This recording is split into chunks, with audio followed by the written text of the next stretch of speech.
Hello friends, income tax के cases की series में आज जो मैटर हम डिस्कस करेंगे वो इस चीज को लेकर के है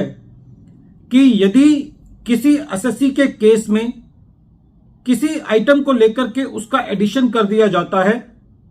तो क्या उसी अमाउंट को दोबारे किसी और एलिगेशन के बेसिस पर उसके इनकम में ऐड किया जा सकता है।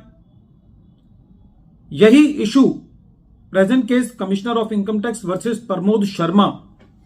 के केस में कलकत्ता हाईकोर्ट के सामने आया और यह मैटर 468 आईटीआर पेज नंबर 258 पर रिपोर्ट हुआ। इस केस का जजमेंट 5 फरवरी 2024 को आया। प्रेजेंट केस के अंदर एसएससी एक एकोमोडेशन एंट्री प्रोवाइडर है जिसके यहां जब सर्च हुई तो उसने ये एडमिट किया और उसने कंप्लीट डिटेल प्रोवाइड करी अपने बैंक अकाउंट्स की। उसने किस किस को चेक इशू किया है और क्या क्या उसने किन किन पार्टी से कितना कैश रिसीव किया, ये सारी इंफॉर्मेशन एकोमोडेशन एंट्री प्रोवाइडर ने दी और ये बताया कि मैंने किस किस को एकोमोडेशन एंट्रीज दी हैं। टोटल अमाउंट जो डिपॉजिटेड था एंट्री ऑपरेटर की बुक्स में वो 166.59 करोड़ रुपीस था। एकोमोडेशन एंट्री प्रोवाइडर की जब असेसमेंट की गई तो इस अमाउंट पर एक कमीशन लगा करके जो कि एक एंट्री ऑपरेटर उन सब बेनिफिशियरीज से एकोमोडेशन एंट्री प्रोवाइड करने का अपना मेहनताना लेता है, अपना कमीशन लेता है, उस कमीशन इनकम को ऐड करके एसएससी की असेसमेंट कंप्लीट कर दी गई और जो असेसमेंट ईयर इन क्वेश्चन था वो 2005-06 था। बाद में एसएससी की दोबारे असेसमेंट की गई और ये कहा गया असेसमेंट के दौरान असेसिंग ऑफिसर के द्वारा कि जो 166.59 करोड़ रुपीस एसएससी के बैंक अकाउंट्स में जमा हुए हैं वो सेक्शन 68 के दायरे में आते हैं और एसएससी उन अमाउंट्स के बारे में आइडेंटिटी, क्रेडिट वर्थीनेस और जेन्युइननेस शो नहीं कर पाया है, इसलिए असेसिंग ऑफिसर ने उसको सेक्शन 68 के अंदर एड बैक कर दिया। इस एडिशन पर एसएससी का यह सबमिशन था कि जो भी मेरे बैंक में क्रेडिट हुआ है मैं उसकी एक्सप्लेनेशन ऑलरेडी पहले दे चुका हूं, मैं उसको एक्सप्लेन कर चुका हूं और जो भी डिपॉजिट हुआ है उसके ऊपर जो इनकम है कमीशन बेसिस पर मेरी इनकम में ऐड की जा चुकी है। तो ऐसी परिस्थिति में अब मेरे ऊपर सेक्शन 68 का दोबारा एडिशन नहीं किया जा सकता। जब यह मैटर कलकत्ता हाईकोर्ट के पास पहुंचा तो कोर्ट का यह कहना था कि प्रेजेंट केस के अंदर इस बात में कोई भी डिस्प्यूट नहीं है कि एसएससी एक एकोमोडेशन एंट्री प्रोवाइडर है। डिपार्टमेंट ने इस बात को माना है और एसएससी ने भी इस बात को एडमिट किया है कि एसएससी ने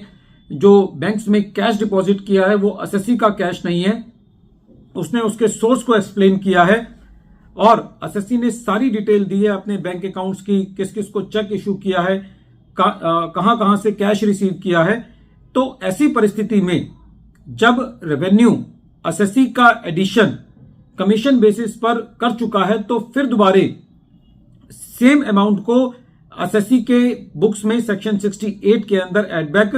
नहीं किया जा सकता और इस तरीके से ऑनरेबल कलकत्ता हाई कोर्ट ने जो एसएससी का दोबारा एडिशन किया गया सेक्शन 68 के अंदर उसको डिलीट किया। फ्रेंड्स, ये केस बहुत इंपॉर्टेंट है। हालांकि ये केस एक एकोमोडेशन एंट्री प्रोवाइडर को लेकर के है, लेकिन काफी केसेस में ऐसा देखने को मिला है कि जहां पर एसएससी का किसी अमाउंट को लेकर के एडिशन कर दिया गया, एसएससी को सेक्शन 147 का असेसमेंट किया गया, एक अमाउंट को एड बैक कर दिया गया और दोबारा उस एसएससी को सेक्शन 148 का नोटिस इशू करके सेम अमाउंट को दोबारा एड बैक कर दिया जाता है। तो ऐसी परिस्थिति के अंदर एसएससी इस केस की हेल्प ले सकता है कि सेम अमाउंट को एसएससी की इनकम में दोबारा एड बैक नहीं किया जा सकता, स्पेशली सेक्शन 147 के अंदर, जो कि एक ऐसा सेक्शन है जो कि डिपार्टमेंट को एक वाइड पावर देता है और जो बड़े प्रिकॉशियस तरीके से इस्तेमाल किया जाना चाहिए, rarest of the rares case में इस्तेमाल किया जाना चाहिए, जहां पर रेवेन्यू के पास एक सीरियस इंफॉर्मेशन है कि एसएससी की इनकम एस्केप हुई है, तभी सेक्शन 147 को यूज किया जाना चाहिए। वीडियो के अंत में एक बार फिर मैं केस का नाम रिपीट कर रहा हूं। केस का नाम है commissioner of income tax versus Pramod Sharma और यह केस 468 ITR पेज नंबर 258 पर रिपोर्ट हुआ matter honourable Calcutta high court ने 5 फरवरी 2024 को डिसाइड किया। Thank you friends.